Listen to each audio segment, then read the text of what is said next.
નમસ્કાર મિત્રો, સ્વાગત છે તમારું ખેડૂત ખબર યુટ્યુબ ચેનલમાં। આ વિડીયોમાં આપણે આજના તાજા અને અગત્યના સમાચાર મેળવીશું। તો વિડીયોમાં આગળ વધીએ તે પહેલાં તમે અમારી ચેનલમાં નવા છો તો ચેનલને નીચે દર્શાવેલું લાલ કલરનું સબસ્ક્રાઇબ બટન દબાવી ચેનલને જરૂર સબસ્ક્રાઇબ કરી લેજો। તો ચાલો મિત્રો, આજના સૌપ્રથમ મુખ્ય સમાચાર જોઈએ। એલપીજી ગેસ સિલિન્ડરના ભાવમાં ઘટાડો થયો। મિત્રો, વાત કરીએ તો દેશની ઓઇલ માર્કેટિંગ કંપનીઓએ એલપીજી ગેસના ભાવમાં ઘટાડો કર્યો છે। મિત્રો, વાત કરીએ તો ઓઇલ માર્કેટિંગ કંપનીઓએ 19 કિલોના કોમર્શિયલ એલપીજી સિલિન્ડરની કિંમતમાં 69.50 રૂપિયાનો ઘટાડો કર્યો છે। નવી કિંમત આજથી જ લાગુ થઈ ગઈ છે। જો કે ઘરેલું ગેસ સિલિન્ડરની કિંમતમાં કોઈપણ જાતનો વર્તમાન સમયમાં ફેરફાર કરવામાં આવ્યો નથી। માત્ર એલપીજી ગેસ સિલિન્ડરના ભાવમાં 69 રૂપિયા જેટલો ઘટાડો કરવામાં આવ્યો છે। ત્યારબાદના મહત્વના સમાચાર તરફ આગળ વધીએ તો ટ્રાફિક ચલણનો નવો નિયમ લાગુ થયો। મિત્રો, વાત કરીએ તો સરકારી પ્રાદેશિક પરિવહન કચેરી એટલે કે આરટીઓ દ્વારા નવા નિયમો જાહેર કરવામાં આવશે। આમાં 1 જૂન 2024થી નવા નિયમો લાગુ કરવામાં આવશે।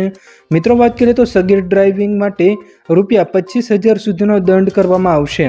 મીડિયા રિપોર્ટ્સ અનુસાર વાહન ચલાવતી વખતે ડ્રાઇવિંગ લાયસન્સ ખૂબ જ મહત્વનું બની ગયું છે। સગીર દ્વારા વાહન ચલાવવામાં બદલ ભારે દંડ વસૂલવામાં આવશે। જો 18 વર્ષથી ઓછી ઉંમરના લોકો વાહન ચલાવતા જોવા મળે તો તેમને ₹25,000 સુધીનો દંડ ભરવો પડશે। આ ઉપરાંત વાહન માલિકનું ડ્રાઇવિંગ લાયસન્સ પણ રદ થઈ શકે છે। આ ઉપરાંત સગીરને 25 વર્ષની ઉંમર ન થાય ત્યાં સુધી લાયસન્સ ન આપવામાં આવે તેવી પણ માહિતી આપવામાં આવી છે। જો સગીર વયનો વ્યક્તિ ગાડી ચલાવતા પકડાશે તો ₹25,000 સુધીનો ટ્રાફિક પોલીસ દ્વારા દંડ ફટકારવામાં આવશે। ત્યારબાદના મહત્વના સમાચાર તરફ આગળ વધીએ તો વરસાદને લઈને મોટી આગાહી। મિત્રો, વાત કરીએ તો આ વખતે 2 દિવસ પહેલાં એટલે કે 30 મેના રોજ ચોમાસું કેરળમાં પહોંચી ગયું હતું। હવે હવામાન વિભાગે જણાવ્યું છે કે કેરળમાંથી ચોમાસું આગળ વધી રહ્યું છે, જેનાથી અન્ય રાજ્યોમાં વરસાદ પડી શકે છે। અરુણાચલ પ્રદેશમાં આજે અને આવતીકાલે ભારેથી અતિભારે વરસાદ પડશે તો આસામ તેમજ મેઘાલયમાં પણ આજથી 4 તારીખ સુધીમાં ભારેથી અતિભારે વરસાદ પડશે તેવી આગાહી કરવામાં આવી છે। 2 જૂને ઉપ હિમાલયન, પશ્ચિમ બંગાળ અને સિક્કિમમાં ચોમાસાનું આગમન થાય તેવી શક્યતા દેખાઈ રહી છે, જ્યારે 4 તારીખ સુધીમાં સમગ્ર ગુજરાતમાં કડાકા ભડાકા સાથે ધોધમાર વરસાદ પડશે તેવી આગાહી પણ હાલમાં હવામાન વિભાગે કરી છે। ત્યારબાદના મહત્વના સમાચાર તરફ આગળ વધીએ તો ખાદ્ય તેલના ભાવમાં સ્થિરતા જોવા મળી। મિત્રો, વાત કરીએ તો ખાદ્ય તેલ સહિત અન્ય તેલોના ભાવમાં સ્થિરતા જોવા મળી હતી। મગફળી બજારમાં ભાવમાં નોંધનીય ફેરફાર જોવા મળ્યો છે। ચણા બેસન બજારમાં સતત સ્થિર વલણ રહેતા વેપારીઓમાં નિરાશા જોવા મળી છે। એરંડા બજારમાં ભાવમાં વધઘટ જોવા મળી હતી। ત્યારબાદના મહત્વના સમાચાર તરફ આગળ વધીએ તો સૌરાષ્ટ્રની ધરા ફરી એક વખત ધ્રુજી છે। મિત્રો, વાત કરીએ તો છેલ્લા કેટલાક મહિનાથી સૌરાષ્ટ્રમાં ધરતીકંપ સતત થઈ રહ્યા છે। આજે ફરી એક વખત તાલાલા તેમજ ગીર પંથકમાં સસણગીર પંથકમાં ભૂકંપના આંચકાઓ અનુભવાયા હતા। મળતી માહિતી પ્રમાણે આજે બપોરે 12:17 ભૂકંપનો આંચકો આવ્યો હતો। 2.3ની તીવ્રતાનો ભૂકંપનો આંચકો આવ્યો હતો। ભૂકંપનું કેન્દ્ર બિંદુ તાલાલાથી 13 કિલોમીટર દૂર નોંધાયાની માહિતી મળી છે। ઉલ્લેખનીય છે કે ગઈકાલે સાંજે પણ તાલાલા પંથકમાં ભૂકંપનો આંચકો આવ્યો હતો। આમ મિત્રો, વાત કરીએ તો સૌરાષ્ટ્રમાં સતત ભૂકંપના આંચકાઓ આવી રહ્યા છે। ત્યારબાદના મહત્વના સમાચાર તરફ આગળ વધીએ તો ગુજરાતમાં આ સ્થળો બંધ, મોટી આગાહી કરવામાં આવી। મિત્રો, વાત કરીએ તો કચ્છ, પાટણ, બનાસકાંઠા અને સુરેન્દ્રનગરમાં 3 દિવસ સુધી ડસ્ટ સ્ટોર્મની આગાહી કરવામાં આવી છે। તો નવી આગાહી મુજબ આવનારા 6 દિવસ તાપમાન યથાવત રહેશે। બીજી તરફ પર્યટકો માટે સુરતમાં ડુમસ અને સુવાલીનો દરિયો બંધ કરવામાં આવ્યો છે। 1 થી 7 જૂન સુધી તે બંધ રહેશે। આવતીકાલ સુધીમાં નવસારીનો દાંડી દરિયા કિનારો અને ઉભરાટ બીચ પણ બંધ કરવામાં આવશે।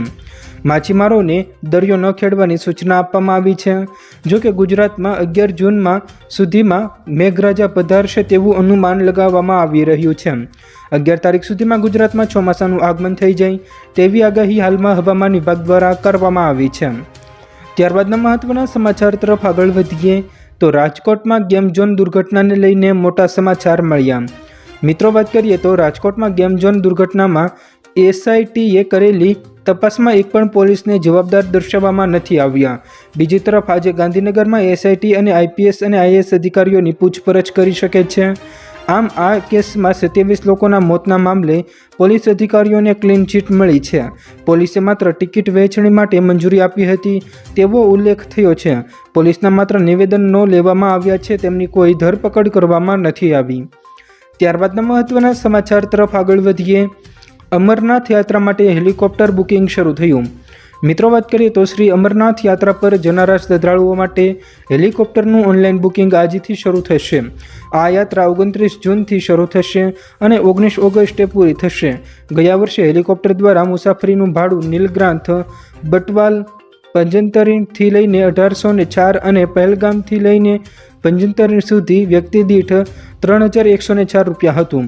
અમરનાથ શ્રાઇન બોર્ડની વેબસાઇટ પર આ વર્ષની તમામ વિગતો થોડા કલાકોમાં અપડેટ કરી દેવામાં આવશે. આમ મિત્રો, વાત કરીએ તો અમરનાથ યાત્રા માટે હેલિકોપ્ટર બુકિંગ શરૂ કરી દેવામાં આવ્યું છે. ત્યારબાદના મહત્વના સમાચાર તરફ આગળ વધીએ તો સોનાના ભાવમાં ઘટાડો થયો. મિત્રો, વાત કરીએ તો સોના અને ચાંદીમાં તેજીનો દોર છેલ્લા કેટલાક સમયથી ચાલુ રહ્યો છે. માર્કેટમાં અસ્થિરતાને કારણે ભાવ એકાએક વધે છે તો એકાએક ઘટે છે. ત્યારે આજે ચાંદીના ભાવમાં નોંધપાત્ર ઘટાડો થયો છે. છેલ્લા 3 દિવસમાં અંદાજે 4000 રૂપિયાનું ગાબડું પડ્યું છે. વૈશ્વિક બજારમાં મોટી હિલચાલ જોવા મળી રહી છે. ત્યારે મિત્રો, આજે સોનામાં પણ 450 રૂપિયાનો ઘટાડો થયો છે. ગઈકાલે ચાંદીમાં 11000 રૂપિયા સુધીનો ઘટાડો થયો હતો. આમ મિત્રો, વાત કરીએ તો સોના અને ચાંદીના ભાવમાં ઘટાડો થયો છે. ત્યારબાદના મહત્વના સમાચાર તરફ આગળ વધીએ તો તલના ભાવમાં તેજીનો માહોલ જોવા મળ્યો. મિત્રો, વાત કરીએ તો તલના બજાર ભાવની વાત કરીએ તો ગઈકાલે 31/5/2024ના રોજ રાજકોટ માર્કેટ યાર્ડમાં સફેદ તલના બજાર ભાવ રૂપિયા 2380થી લઈને 2690 રૂપિયા સુધી બોલાયા હતા.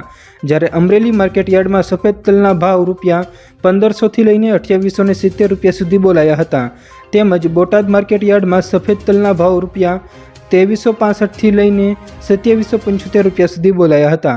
આમ મિત્રો, વાત કરીએ તો તલના ભાવમાં તેજીનો માહોલ જોવા મળ્યો છે, જેનાથી તલ પકાવતા ખેડૂતો માટે રાહતના સમાચાર ગણી શકાય છે. ત્યારબાદના મહત્વના સમાચાર તરફ આગળ વધીએ તો હીટ વેવના કારણે શાળાઓમાં વેકેશન લંબાવવા માંગ કરવામાં આવી. મિત્રો, વાત કરીએ તો રાજ્ય શાળા સંચાલક મંડળે શાળાઓમાં વેકેશન લંબાવવાની માંગ કરી છે. રાજ્ય શાળા સંચાલક મંડળે સીએમને પત્ર લખીને વેકેશન લંબાવવા માંગ કરી છે. હીટવેવના કારણે શાળાઓમાં 1 અઠવાડિયું વેકેશન લંબાવવાની માંગ કરવામાં આવી છે. તેમજ 13 જૂનના બદલે 20 જૂનના રોજ શાળાઓ શરૂ કરવા મુખ્યમંત્રીને પત્ર લખવામાં આવ્યો છે. દિવાળીએ વેકેશન 1 અઠવાડિયું ઓછું આપી દિવસો સરભર કરવાની પણ માંગ કરવામાં આવી છે. આમ મિત્રો, વાત કરીએ તો હીટવેવના કારણે વિદ્યાર્થીઓને સ્વાસ્થ્ય ન બગડે તે માટે 1 અઠવાડિયા માટે વેકેશન લંબાવવાની માંગ શિક્ષકો દ્વારા કરવામાં આવી છે. તો મિત્રો, આ હતા આજના તમામ મુખ્ય સમાચાર. જો મિત્રો તમને અમારો આ વિડીયો પસંદ આવ્યો હોય તો વિડીયોને લાઈક કરો, તમારા મિત્રો સાથે શેર કરો અને અમારી ચેનલને હજુ સુધી સબસ્ક્રાઈબ ન કરી હોય તો ચેનલને જરૂર સબસ્ક્રાઈબ કરી લેજો, જેથી તમને અમારા રોજના તાજા અગત્યના સાચા અને સચોટ સમાચાર સૌપ્રથમ મળી શકે.